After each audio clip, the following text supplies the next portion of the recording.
Al nombre de Cristo. A su nombre. Gloria a Dios. Amados, nos estamos gozando en esta poderosa vigilia.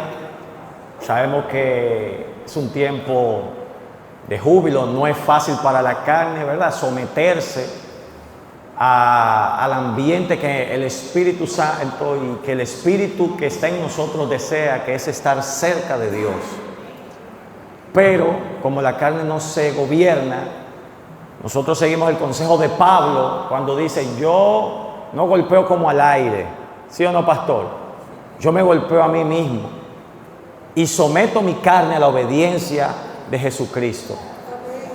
O sea, ese es nuestro deber: rendir nuestra voluntad, rendir nuestros deseos, rendir nuestros intereses a la voluntad del Señor. Amén. Así que le damos gracias al Señor por esta bella oportunidad de poder estar en esta preciosa noche, en esta vigilia, esta madrugada. Gracias al pastor Gerson, gracias a la pastora Jocelyn, gracias a todo el equipo que ha concertado este tiempo de adoración al Señor. Gloria a Dios. Fíjese, tenemos un tema poderoso en esta preciosa noche que se nos ha permitido poder predicar. Yo quisiera que usted vaya inmediatamente conmigo al Evangelio según Lucas, capítulo 17. Lucas, capítulo 17. Aleluya.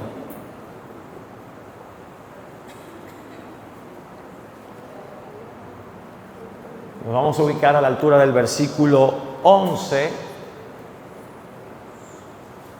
El tema de este mensaje es proclamar su gloria, nuestro principal ministerio. Bendito sea el Señor. Y vamos a tomar lectura de la palabra de Dios en Lucas 17, 11.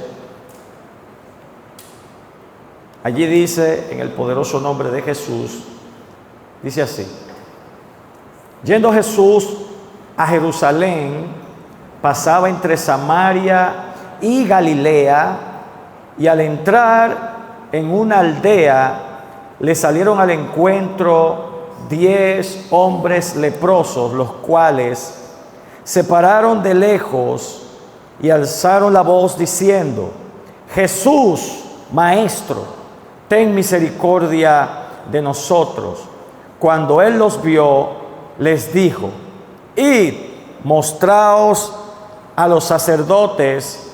Y aconteció que mientras iban, quedaron limpios. Entonces uno de ellos, viendo que había sido sanado, volvió glorificando a Dios a gran voz. Repite esa parte conmigo. Volvió glorificando a Dios a gran voz. Y se postró rostro en tierra a sus pies, dándole gracias a Dios. Y este era samaritano. Y Jesús le preguntó: ¿no son 10 los que han quedado limpios? ¿Y los 9 dónde están? No hubo quien volviera y diera gloria a Dios, sino este extranjero. Y le dijo: levántate, vete, tu fe te ha salvado. Gloria al Señor. Dele un aplauso con vida a Cristo. Gloria a Dios. Gloria al Señor. Le damos gracias a Dios por su bendita palabra, la cual será predicada en este momento. Padre, gracias, Dios, te pedimos, Señor, de manera encarecida, Dios, que te glorifiques de una manera sobrenatural en esta preciosa noche. Mira los hermanos, este remanente que queda aquí reunido en tu presencia, Padre, con el anhelo, el deseo de experimentar tu favor y tu gloria, Señor. Padre, que mientras prediquemos el mensaje que nos has dado para esta ocasión, tu Santo Espíritu esté en medio nuestro, trayendo liberación, sanidad, salvación, milagros, Señor, en medio de tu pueblo. Padre, muévete con poder de una manera especial en el poderoso nombre de Jesús. Amén y amén. Gloria al Señor. Bendito Dios. Mire a la persona que le queda a la par y dígale a esa persona: su gloria es nuestro principal ministerio.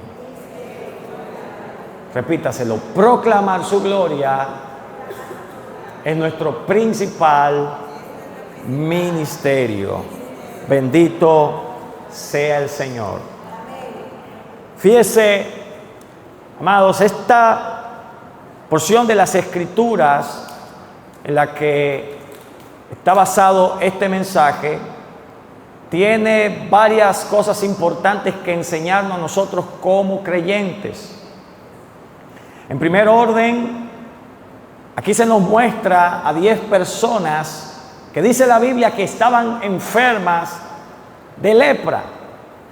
Esta enfermedad excluía a este grupo de individuos de vivir en sociedad, porque la ley no permitía que personas con esta condición pudiesen habitar en la sociedad, pudiesen estar en medio de sus familias, y tenían que ser sacados de en medio de aquellos seres a quienes ellos amaban.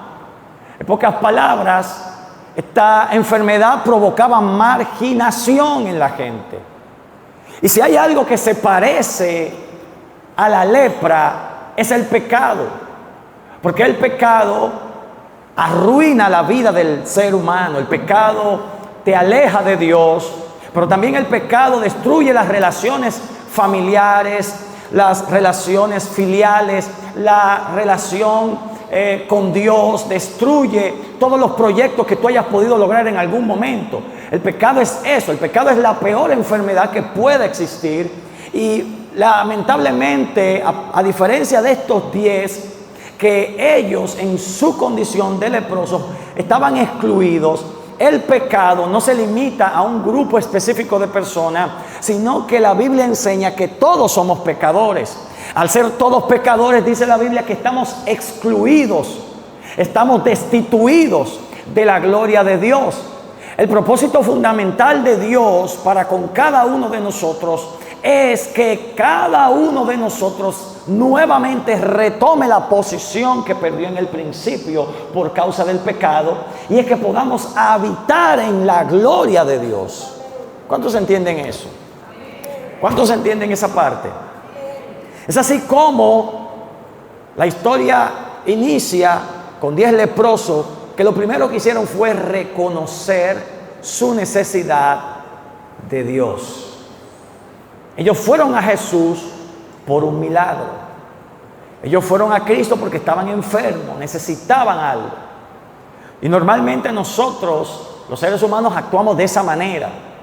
Muchas veces acudimos a Dios solamente cuando tenemos un problema o cuando tenemos una necesidad. Es raro que usted escuche a la gente decir que ellos van a Dios de manera voluntaria, exento de cualquier necesidad que los motive a ir en dirección hacia donde está Dios. Por lo regular, el ser humano solamente acude a la presencia de Dios cuando hay algo que lo apremia, cuando hay un problema, cuando hay una dificultad. Estos hombres vinieron a Jesús porque estaban en una condición paupérrima, necesitaban ser sanados. Y de repente ellos se postran ante Cristo y les ruegan que tenga misericordia de ellos y los sane. Ahora, fíjese esto: Jesús no los sanó de inmediato. Jesús ni impuso la mano sobre ellos, pero tampoco declaró una palabra de sanidad en ellos. Simplemente les dio una orden. Jesús les dijo: vayan y preséntense al sumo sacerdote. Asimismo, dice la Escritura que estos hombres en su condición, todavía leproso, decidieron obedecer el mandato de Cristo e ir a los sacerdotes. Ahora, fíjense lo que implicaba esto. Ellos no habían recibido la sanidad en ese momento y decidieron obedecer a Jesús e ir en esa aparente condición todavía a los sacerdotes, cosa que estaba prohibida. Pero la fe que esta gente ejerció en el mandato que Jesús les dio, los llevó a ponerse en marcha al lugar al que Cristo le había ordenado que fueran. Es en ese momento en el que ellos deciden obedecer que ellos en el camino gradualmente van recibiendo el milagro de sanidad. Ellos van recibiendo su milagro. Porque el procedimiento divino es ese, pastor. Dios demanda primero obediencia, confianza y fe en nosotros para que podamos luego ver de Dios todo lo que anhelamos.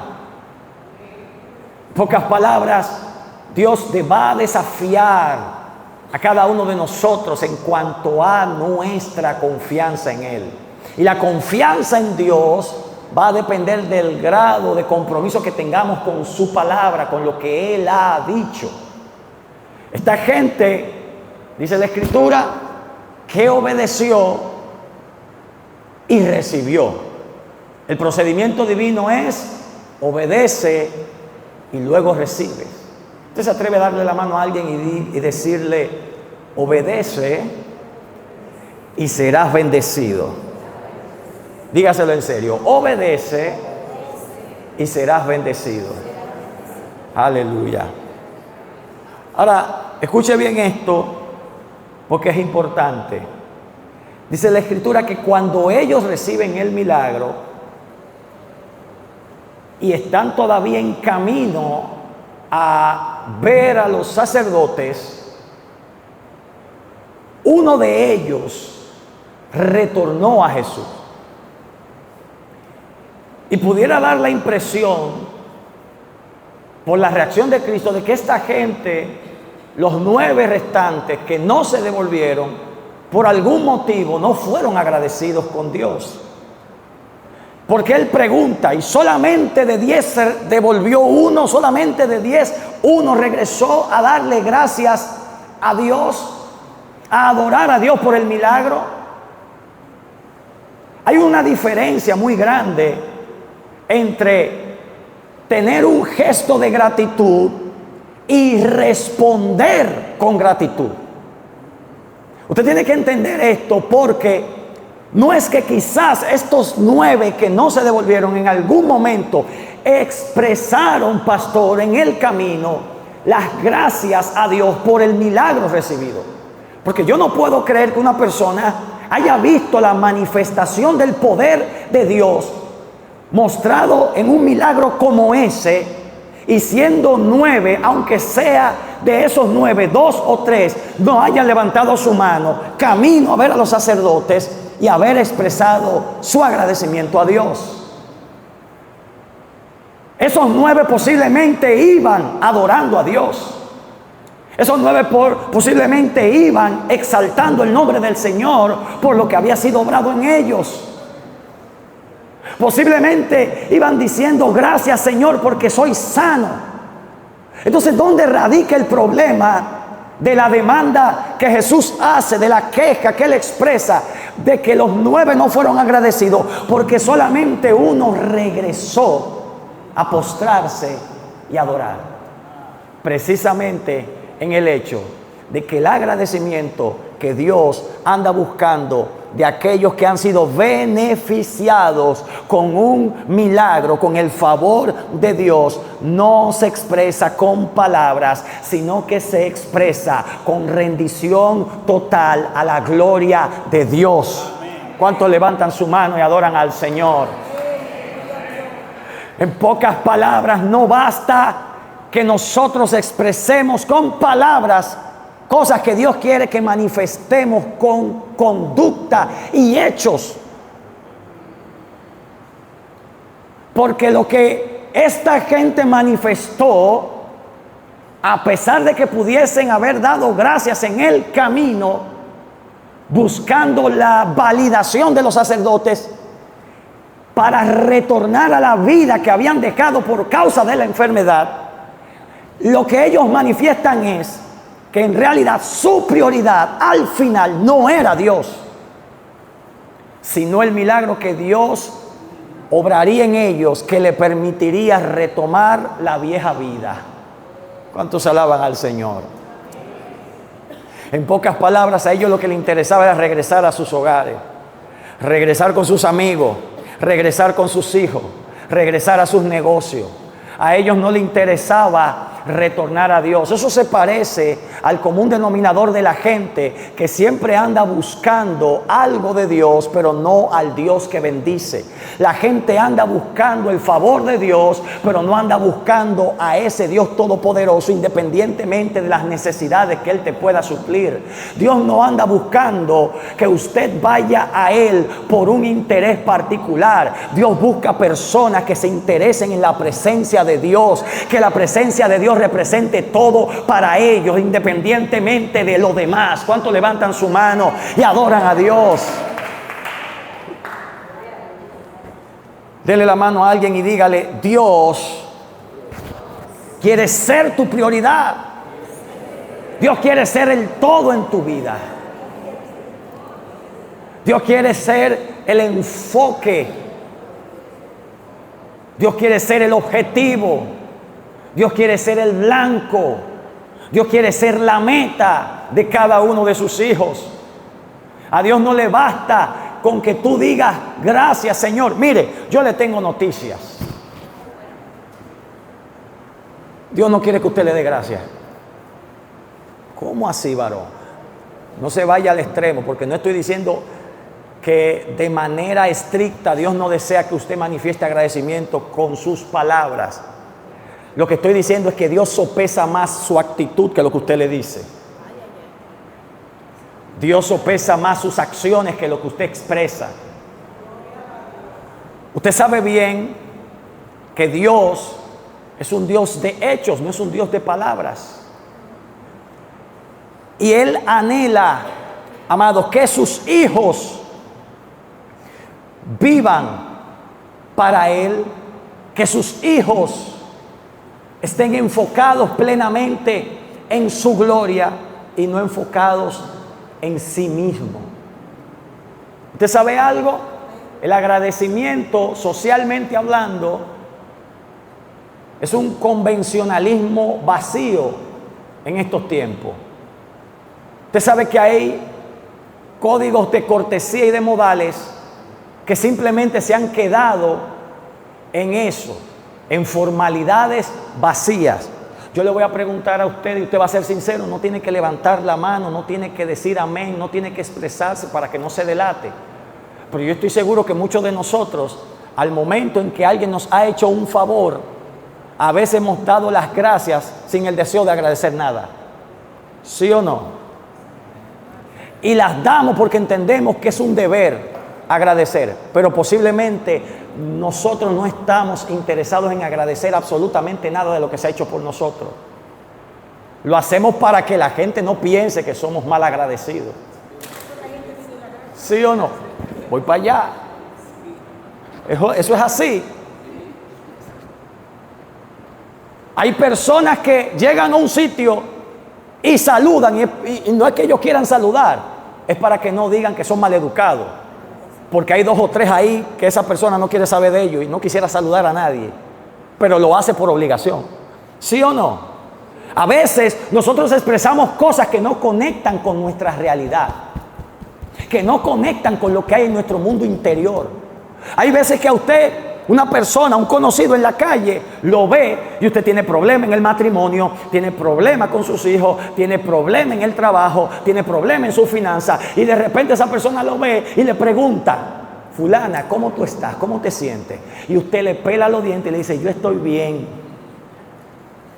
¿Sabe por qué usted hace eso? Porque usted no quiere hacer partícipe de sus problemas y de sus dificultades a esa persona. Entonces muchas veces actuamos con hipocresía diciendo las cosas que no son.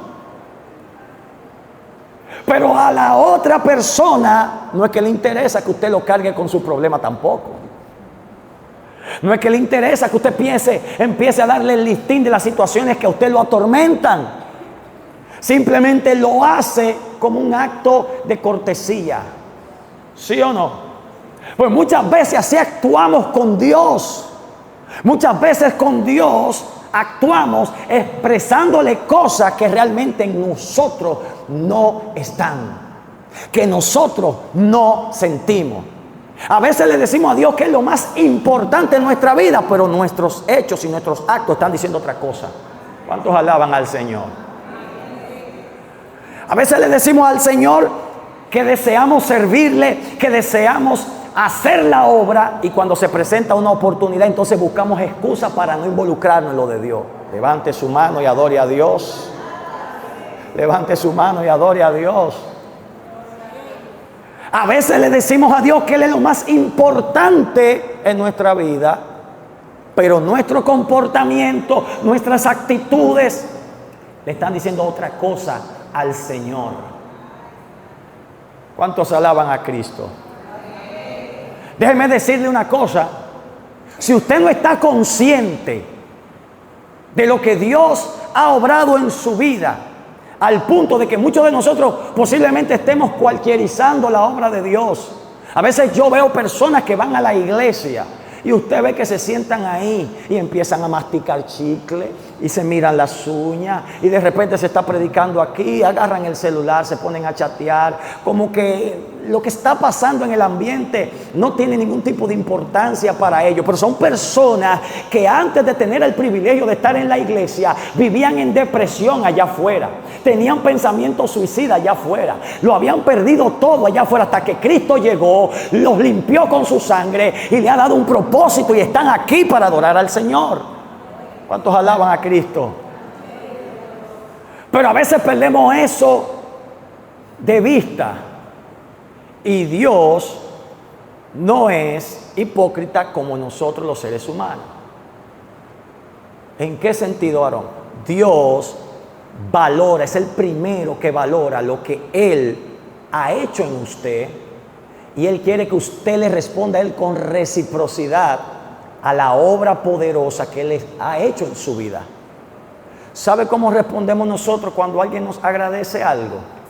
¿Cómo respondemos nosotros? De nada. ¿Y qué significa decirle a una persona cuando nos agradece un favor? De nada. Que lo que nosotros hemos hecho por ellos no es nada. Que no tiene que molestarse por darnos las gracias. Pero cuando a esa misma persona que le hicimos ese favor no nos agradece, nos entruñamos y decimos: oh, pero mira, se fue y no me dio las gracias. Qué mal agradecido. No, fulano es como los gatos, ese no mira para arriba para no ver quién le está dando de comer. ¿Cuántos alaban al Señor? Fíjese esto. Por un lado queremos dar la apariencia de humildad. No, lo que yo hice por ti, olvídate de eso. Cuando nos agradecen, cuando no lo hacen, nos molestamos. Sin embargo, Dios no reacciona de esa misma manera, pastor. Dios es un Dios que siempre está esperando que sus hijos sean conscientes de lo que Él ha obrado en ellos. Y cuando un hijo de Dios agradece por algo a Dios, Dios no dice de nada, Dios dice de todo. Porque todo lo que somos se lo debemos a Dios. No, déle ese aplauso al Señor. Todo lo que usted es se lo debe a Él. Aleluya. Por eso es que Cristo expresa su queja, pastor, porque de 9 solamente 1. Y yo le tengo noticias. Increíblemente, este pasaje puede representar estadísticamente, en términos espirituales, lo que pasa en la iglesia. La iglesia está llena de gente, pero que muchas veces no valora en su justa dimensión lo que Dios ha hecho en su vida. Y eso representan a aquellos 9 que no regresaron. Y por lo regular siempre es un remanente el que está comprometido con la causa de Dios, que representa a ese único leproso que ha sido sanado. La gente puede entender que Dios obró en sus vidas, pero ha acostumbrado su corazón a valorar más las bendiciones que Dios le ha dado que al Dios que bendice. Y usted fue diseñado, amado hermano, amada hermana, para que en su corazón el primer lugar lo ocupe el Espíritu Santo. Gloria al Señor. Las bendiciones que Dios puede proveer a la iglesia tienen que estar en la periferia. Dios tiene que estar siempre en el centro. Nada puede ocupar ese lugar que Dios solamente tiene reservado para Él en nuestros corazones. El problema es que nos hemos conformado con simplemente expresarle a Dios un agradecimiento que no está en consonancia con lo que realmente hay en nuestros corazones. Por eso en una ocasión Jesús dijo de los fariseos: este pueblo de labios me honra, pero su corazón está lejos de mí. Él está diciendo, la gente se ha acostumbrado a cantar cosas que ellos no viven. La gente se ha acostumbrado a entonar himnos gloriosos que expresan una realidad que ellos no están experimentando. Dios no quiere que usted lo adore a Él de la boca para afuera. Dios no quiere que usted exprese gratitud de la boca para afuera. Dios quiere que usted viva una vida completamente consagrada a su servicio, que usted viva una vida consagrada a su adoración. ¿Cuántos alaban a Cristo? Es por eso que Él resalta la actitud de este que se devolvió. Fíjese esto. ¿Cuántos leprosos eran? 10. Los 10 tenían la misma necesidad. Y los 10 manifestaron en un primer momento el mismo grado o nivel de fe. Los 10 fueron por un milagro de sanidad y los 10 lo recibieron. Pero hubo uno que excedió la fe de los demás. Todos los demás limitaron su fe a la sanidad física, pero este hombre se dio cuenta, porque su fe trascendió, que aquel que les bendijo con ese milagro no era un maestro cualquiera, no era un profeta cualquiera. Logró reconocer, discernir que Cristo era algo más que eso. Logró discernir lo que los 9 no pudieron. Discernió que este era el mismo Dios encarnado, el Dios todopoderoso hecho hombre. Y dice la Escritura que Él regresó, ¿para qué? Para retributarle adoración por el milagro que Él había recibido. No solamente eso, dice que se postró delante de Él, reconociendo que Jesús era todo aquello que él había logrado entender por medio de la fe y por medio de un milagro que le dio a entender que Cristo era Dios. ¿Cuántos alaban al Señor? Es por ese motivo, amados, que aunque los 10 recibieron la sanidad, solo uno recibió no solo la sanidad, sino también la salvación, pastor. Es por eso que Cristo le dice a este hombre: levántate, porque tu fe te ha salvado.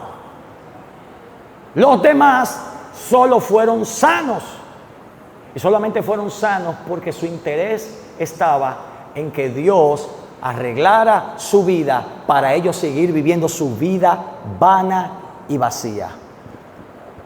La pregunta a la iglesia en esta noche es: ¿para qué existes tú en esta tierra? ¿Cuál es el propósito de Dios contigo en esta tierra? ¿Usted existe o cree que está en este mundo para ser todo el tiempo añoñado por Dios? ¿Que Dios está allí para cumplir todos los deseos suyos? ¿Que Dios está o existe para complacerlo a usted en todo? ¿O por el contrario, nosotros existimos para Dios? ¿Cuál es la respuesta a esa pregunta? La respuesta a esa pregunta es que la razón de nuestra existencia, amados hermanos y hermanas, es que nosotros existimos para Dios, de que nosotros vivimos para la gloria de Dios y de que nunca encontraremos nuestro propósito en este mundo lejos de la realidad de que la gloria de Dios es lo que nosotros debemos perseguir. ¿Cuántos alaban al Señor? ¿Cuántos alaban a Cristo? Mire lo que dice Pablo a la iglesia en Éfeso.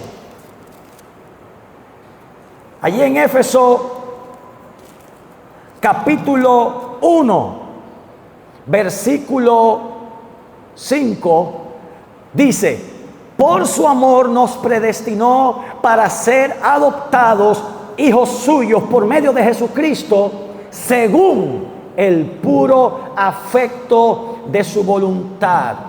Es decir, por su amor Dios se movió a cada uno de nosotros a adoptarlos como hijos.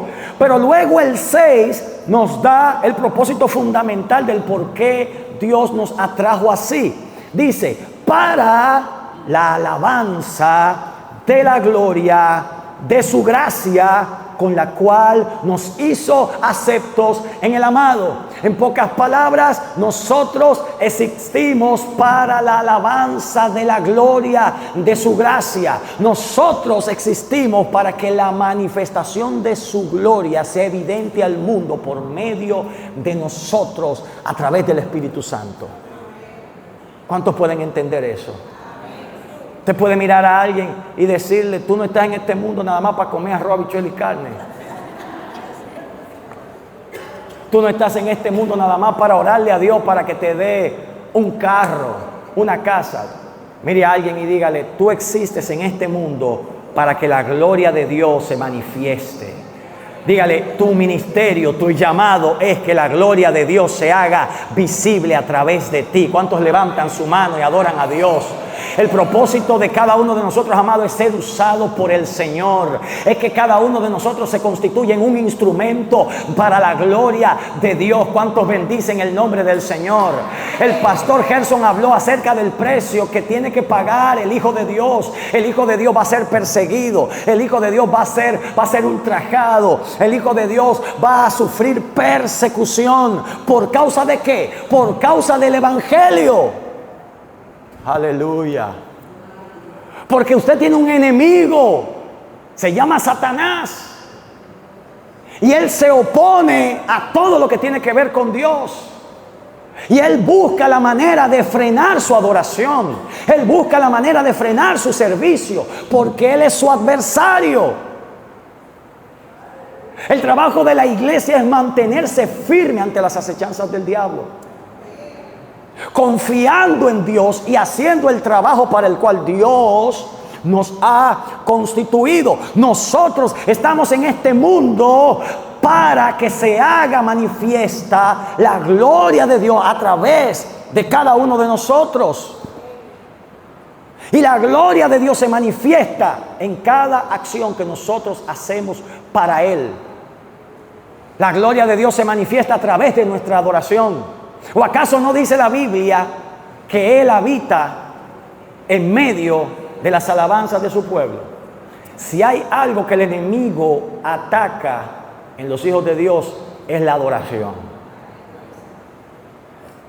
Yo no sé usted, pero yo he tenido experiencias espirituales en el que el primer lugar al que Satanás ataca en mí es a la garganta, para que no abra mi boca, para que no adore a Dios. ¿Sabe por qué? Porque aunque usted no lo crea, hay poder en la alabanza, hay poder en la adoración, hay poder cuando exaltamos al Señor. Cuando usted levanta sus manos, cuando usted extiende sus manos y grita a viva voz: te adoro, Señor, te alabo, te exalto. Usted está haciendo algo que está provocando que la gloria de Dios se manifieste en el lugar donde usted se encuentra.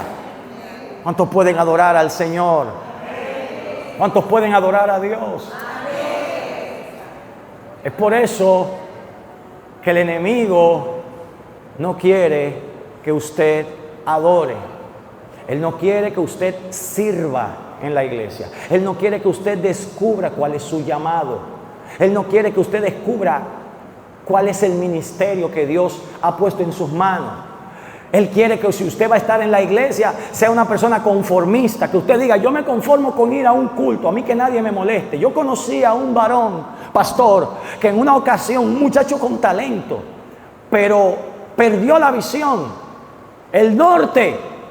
Y un día me dijo, varón, yo en la iglesia no, a mí que nadie me solicite, a mí que nadie me moleste, porque yo, en la iglesia no deja beneficio, me dijo en pocas palabras. La iglesia no deja beneficio. Y yo estoy claro con lo que quiero. Yo ando detrás del hijo de Michelle. ¿Sabe quién es el hijo de Michelle? Michelito.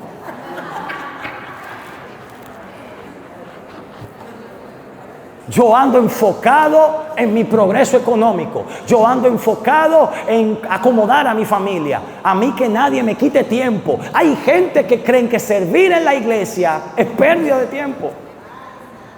Hay gente que creen que esforzarse en la obra de Dios es pérdida de tiempo, cuando no saben que la mayor bendición que usted pueda recibir se esconde detrás de usted trabajarle a Dios. Dele un aplauso al Señor.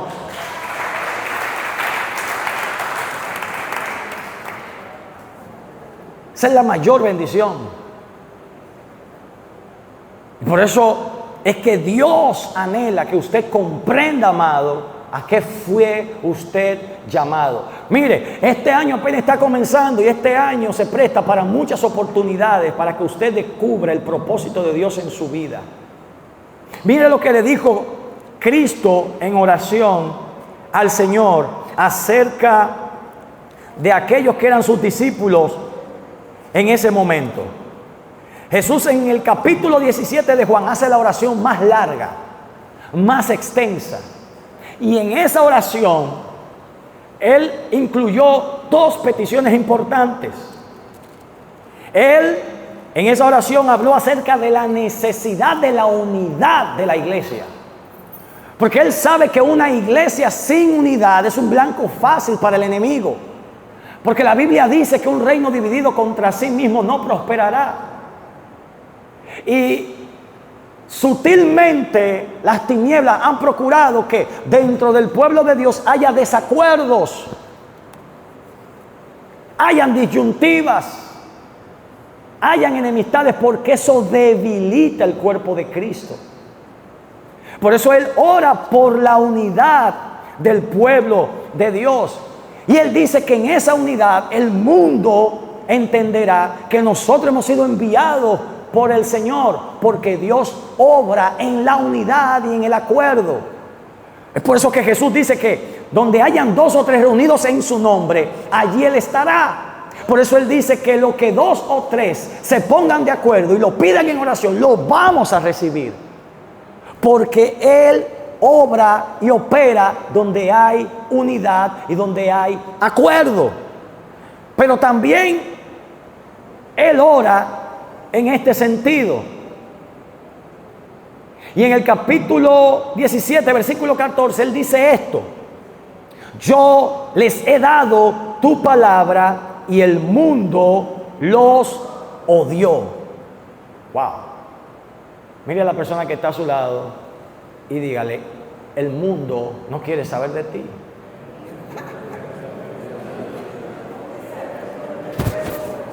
El mundo los odió, el mundo no quiere saber de los cristianos, pastor.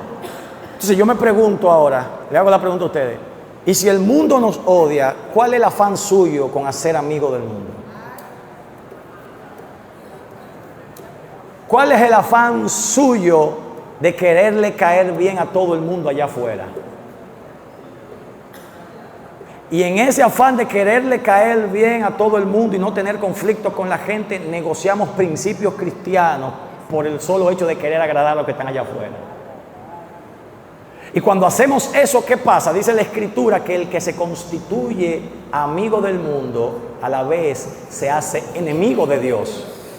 Porque para usted estar bien con el mundo, usted tiene que comenzar a pasar por alto muchos principios establecidos por Dios en su palabra. Entonces tenemos que estar claros que el mundo no quiere saber de aquellos que son de Dios. Que el mundo es nuestro enemigo. que el mundo está gobernado. Estamos hablando acerca de que la gloria de Dios es nuestro principal ministerio. Tenemos que llevar esa gloria por todo el mundo. Pero el mundo se ensaña y se levanta contra cada uno de nosotros. Pero mire lo que dice a continuación Jesús. Jesús dice esta palabra: ellos recibieron tu palabra y por eso el mundo los odió, porque no son del mundo. Diga conmigo: yo no soy del mundo. Yo estoy en el mundo, pero no soy de él.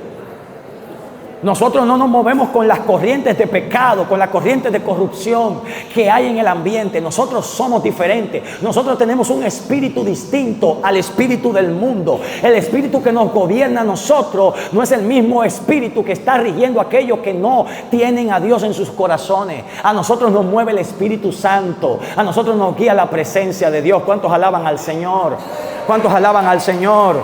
Aleluya. De ese aplauso fuerte si se lo va a dar a Cristo.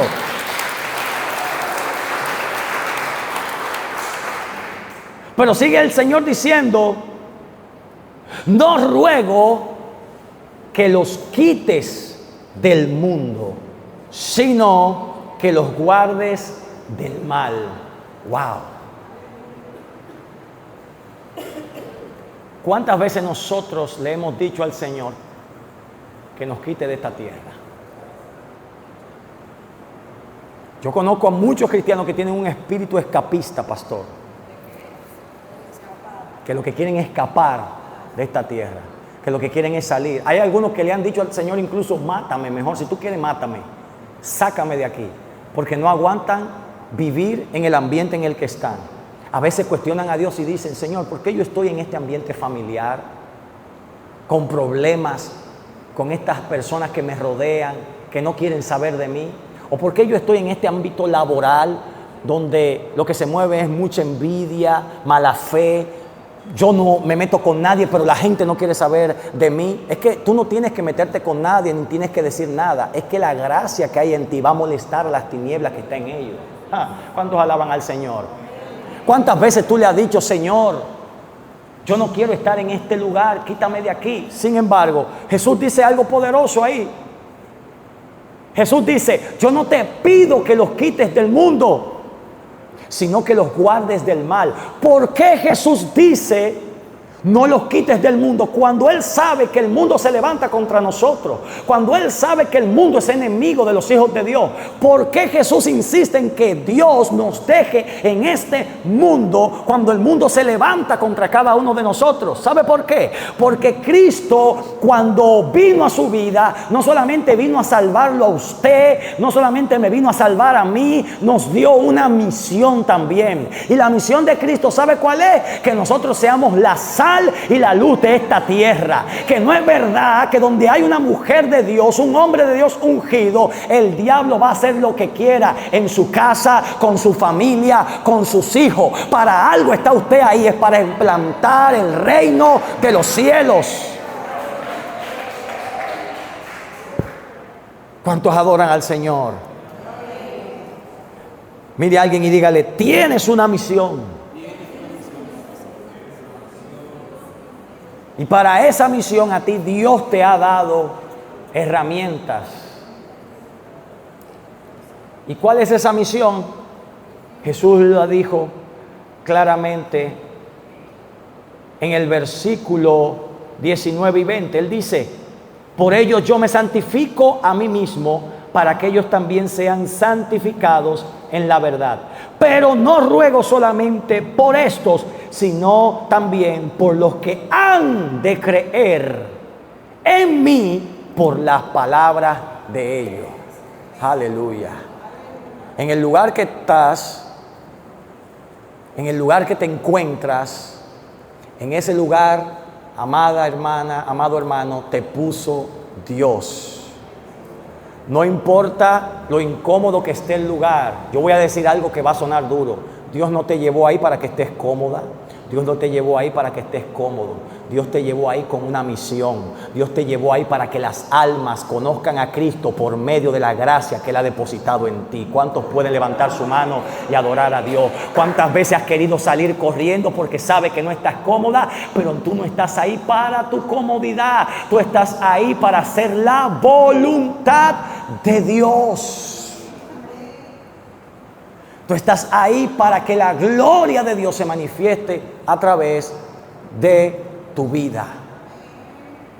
Así que eso implica una cosa muy importante. Y es que cuando venimos a los pies de Cristo, ya nosotros no vivimos para nosotros. Vivimos para Dios. Vivimos para Dios. Vivimos para su gloria. Vivimos para servirle. Vivimos para hacer su voluntad. Nuestros intereses quedan supeditados al interés del reino. Nuestra voluntad queda supeditada a la voluntad de Dios. Nosotros tenemos que tener el mismo espíritu de Cristo en el Getsemaní. Que Cristo, sabiendo que humanamente hablando era duro lo que iba a pasar, aún así superpuso la voluntad de Dios sobre la suya. Y le dijo al Señor: si es posible, pasa de mí esta copa, pero que no se haga mi voluntad, sino que se haga la tuya. Todo aquel que Él tiene la gloria de Dios sobre sí, todo aquel que tiene a Dios como su Padre, tiene que saber que no vive para hacer su propia voluntad, sino que vive para hacer la voluntad del Padre.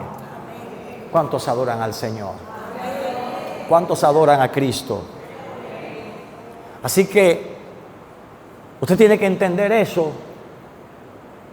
Y como dice el escritor a los Hebreos, tiene que armarse del mismo pensamiento que tenía Cristo. Tiene que estar dispuesto a padecer por Él. Dice la Escritura que si padecemos con Él, así también con Él reinaremos. La gente quiere los beneficios de servir a Dios, pero sin el sacrificio de servirle a Él. No. La Biblia dice que si padecemos con Él, al mismo tiempo también con Él vamos a reinar. Y Dios quiere que usted comprenda que usted tiene una vocación y tiene un llamado claro, preciso, de parte de Dios, y es a vivir para la gloria de Él. El hombre y la mujer de Dios que ha decidido vivir para la gloria de Dios no da un paso sin primero consultar a Dios, sin primero preguntar a Dios qué va a hacer, sin primero dejarse dirigir por el Espíritu Santo. Dios te ha dado su Espíritu para que ese Espíritu te guíe a toda verdad y a toda justicia. El Espíritu Santo no está en tu vida para que tú lo guíes a Él, sino para que Él te guíe a ti. Nosotros tenemos que acostumbrarnos a darle participación en nuestra vida a la presencia de Dios. ¿Por qué? Porque yo conozco de muchos cristianos que viven una vida de derrota porque ellos pelean con Dios, porque lo que quieren es que Dios corra conforme a los deseos que ellos tienen en sus corazones. Y Dios no está aquí para cumplir los deseos de nadie. Usted está aquí para cumplir la voluntad de Dios. Y hay gente que tienen que terminar de comprender eso. Usted va a ser efectivo y usted va a tener éxito en aquello que Dios ha determinado para su vida. ¿Usted comprendió eso? Usted va a fructificar, usted va a florecer en la medida en que usted, en el lugar donde Dios lo ha depositado para que su gloria se manifieste a través de usted, usted coopere y colabore con Él. ¿Qué es lo que Dios está esperando, amados? Dios está esperando a alguien como ese leproso que ha reconocido la obra de Dios en su vida y ha retornado a la presencia de Dios, ha dado prioridad a la gloria de Dios antes que a las cosas que en el mundo para muchos de nosotros posiblemente tienen valor. Jesús dijo que el que ama padre, madre, hijo, bienes más que a él no es digno de él. Dios no puede ocupar el segundo lugar ni el tercer lugar en la vida y en el corazón de cada uno de sus hijos. Dios exige el primer lugar, el número uno. Y el primer lugar para Dios implica que hay muchas cosas que son importantes para usted, que usted las va a tener que relegar a un segundo plano. Hay muchas cosas que usted va a tener que dejarla para un segundo lugar, por darle el lugar a Dios que le corresponde en su vida. ¿Estamos entendiendo eso? Usted va a tener que dejar proyectos, usted va a tener que dejar metas particulares. Suena duro esto, pero cuando el plan de Dios es totalmente diferente a lo nuestro, nosotros tenemos que aprender a escoger lo que realmente importa y es valioso, y es lo que Dios ha determinado para nuestras vidas. Ahí entra el problema, ahí entra la guerra y ahí entra la lucha entre hacer la voluntad de Dios e imponer la nuestra. Pero nosotros solamente seremos, vuelvo y repito, exitosos en aquello que Dios desde la eternidad ha determinado para nosotros. ¿Cuántos entienden eso? ¿Cuántos entienden eso? Así que Dios nos está diciendo en esta noche, a través de esta historia de los 10 leprosos, que nuestra misión en la vida es entender que todo lo que hemos recibido de parte de Dios debe de llevarnos de vuelta a Él. Que lo que Él ha hecho en nosotros no es para nosotros, es para que nosotros lo rindamos a Él. ¿Entienden lo que estoy diciendo? Yo le quiero poner un ejemplo. Hace 2 años, en un viaje que hice a Estados Unidos, me tocó predicar en una iglesia. Y en ese lugar, una hermana de la congregación, luego del servicio, llevó a una hermana biológica al frente. Me dijo: varón, yo necesito que usted ore por ella, porque ella tiene un cáncer en el útero y el diagnóstico es desalentador y la única solución es hacerle un vaciado, pero creemos que Dios puede hacer un milagro. La mujer no era cristiana, no le servía a Dios. Y yo le dije a la sierva, le dije: vamos a orar por ella. Los milagros no son de los hombres, los milagros son de Dios. Si la voluntad de Dios es que ella sea sana, va a ser sana. Y oramos por ella. Y le pedimos al Señor que obrara sanidad divina en su cuerpo. Pues resulta que yo oré, al otro día ya tenía la cita, pero yo me fui y me olvidé de eso. Al año siguiente regreso al mismo lugar. Y cuando termino de predicar, la misma hermana se me acerca sonriendo, pastor, y me dice: varón, ¿usted se acuerda de esa mujer que está allí? Y yo le dije: no me acuerdo. ¿Quién es ella? Me dice: esa fue la persona por la que usted oró el año pasado por un problema de cáncer en el útero. Y resulta que a ella había que hacerle un vaciado. Usted oró, fue al otro día, le hicieron los chequeos rutinarios para luego hacer el procedimiento. Y cuando verificaron todos los exámenes, vieron que todo allá adentro estaba limpio, estaba sano, estaba libre de toda enfermedad. Aleluya, denle un aplauso fuerte al Señor. Pero eso no es lo más grande. Es que esa mujer no era cristiana. Y cuando ella recibió el diagnóstico positivo del médico, que estaba sorprendido porque no sabía lo que había pasado, porque decía: pero no puedo creer lo que está sucediendo, se supone que usted tiene que tener una masa allá adentro y todo está normal. ¿Qué fue lo que pasó? Esa mujer, entre lágrimas, reconoció a Dios. Y me dice la hermana que lo más grande no fue el hecho de que ella recibiera el milagro, sino que ese milagro la condujo a servirle al Señor a partir de ese momento. ¿Cuántos alaban a Dios? ¿Cuántos alaban a Dios? Denle ese aplauso fuerte a Cristo. ¿Qué te estoy diciendo con eso, iglesia? Que todo lo que nosotros podemos recibir de Dios tiene como finalidad que nosotros reconozcamos a Dios en nuestra vida y que decidamos rendir todo lo que somos, todo lo que tenemos a los pies de Cristo. De nada nos sirve recibir sanidad para volver a vivir la vieja vida allá afuera. De nada nos sirve ser bendecidos con tantas cosas que Dios pudiese darnos para desperdiciarla allá afuera.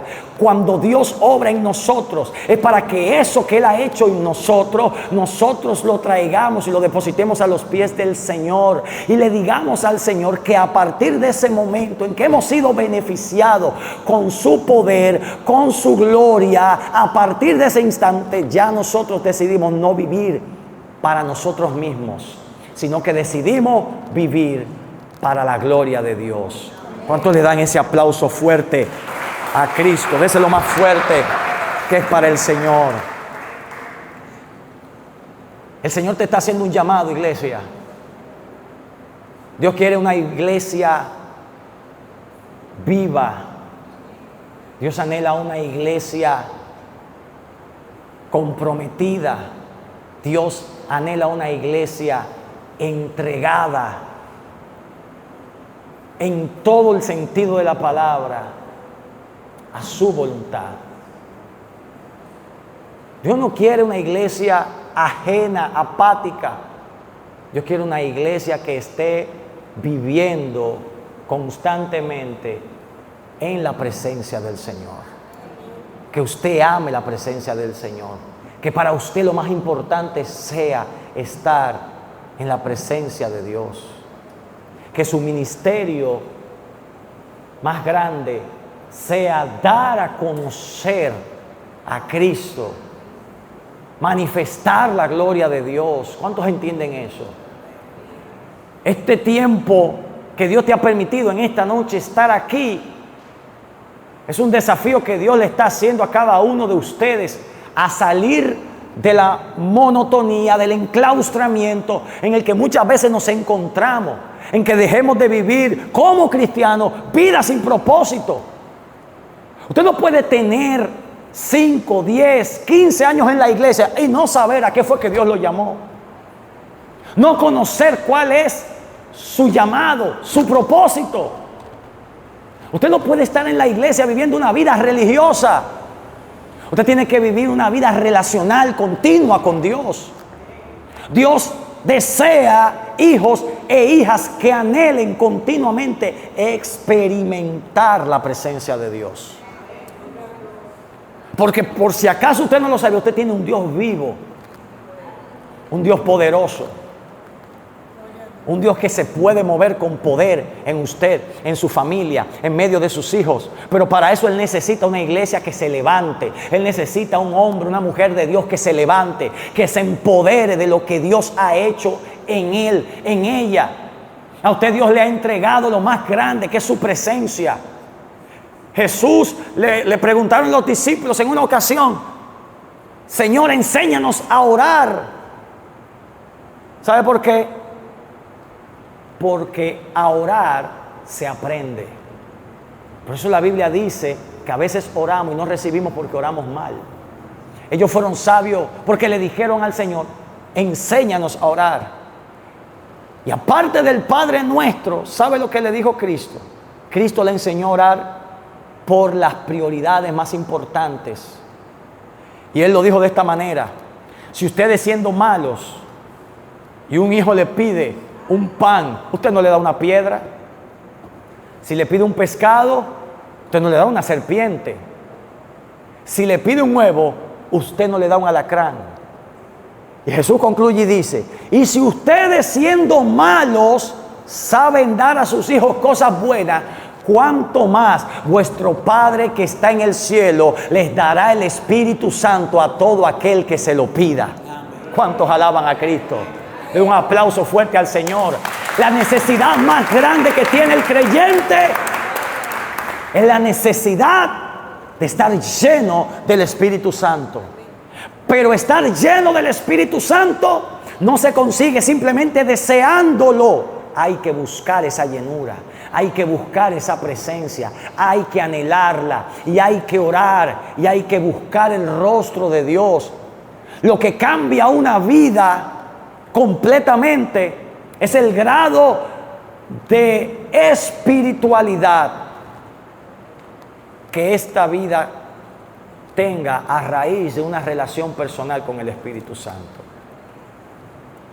Por eso el deseo y el anhelo de cada uno de nosotros tiene que ser estar a los pies de Cristo para darle gloria y para darle honra a nuestro Señor.